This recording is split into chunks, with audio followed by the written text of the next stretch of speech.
Phone ready பண்ண வந்தோம். ஃபோனை ரெடி பண்ணிட்டோம். 1200 300 1300 ஓகே. சர்வீஸ் சார்ஜோட 1300. எங்க பாரு சரி. இப்பதான் நண்பனோட அது அப்பா மொத்த வேற கொடுக்குறான். அதுக்கு என்ன பண்றது? இப்பதான் நண்பனோட மூஞ்சல வந்துட்டு ஒரு ஹாப்பினஸ் பாக்குறோம். ஃபோனுக்கான பேட்டரி. காய்ஸ் பார்த்தீங்கன்னா நாங்கள் ஒர்க்கை முடிச்சிட்டோம். நேற்று நைட்டு நண்பன் பாடுறா பாடுறா ஃபோன் கொடு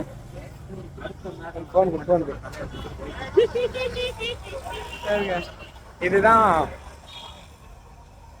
இது பாருங்க ஆனே ஆகலை. நண்பனோட போக்கோ மொபைலு போயிடுச்சு.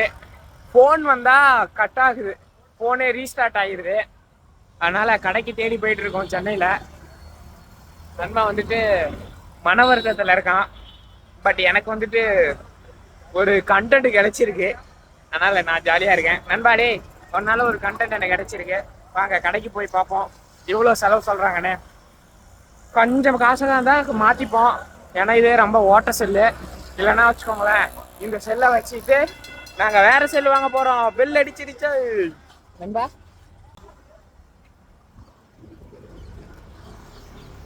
ரொம்ப விக்ஸாக இருக்கான்.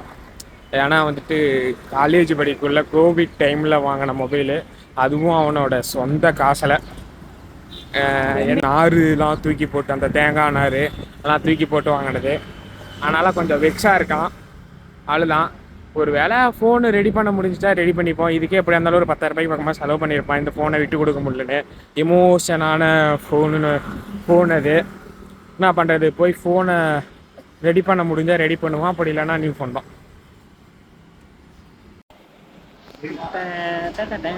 நல்லா மாற்றி கொடுத்துட்டு இருக்காரு. இதான் செல்லுக்கான ஓனர் இவர் தான். செல்லை விட்டு பார்த்துட்டு இருக்கிறாரு. பேட்டரி கப்ளைன்னு சொல்லியிருக்காரு. ஒரு 1200 ரூபாய் ஆகுமா. அவ்வளோதான். மாற்றிட்டோம்னா ஃபோன் இன்னும் ஒரு 2 இயர்ஸ் யூஸ் பண்ணலாம்.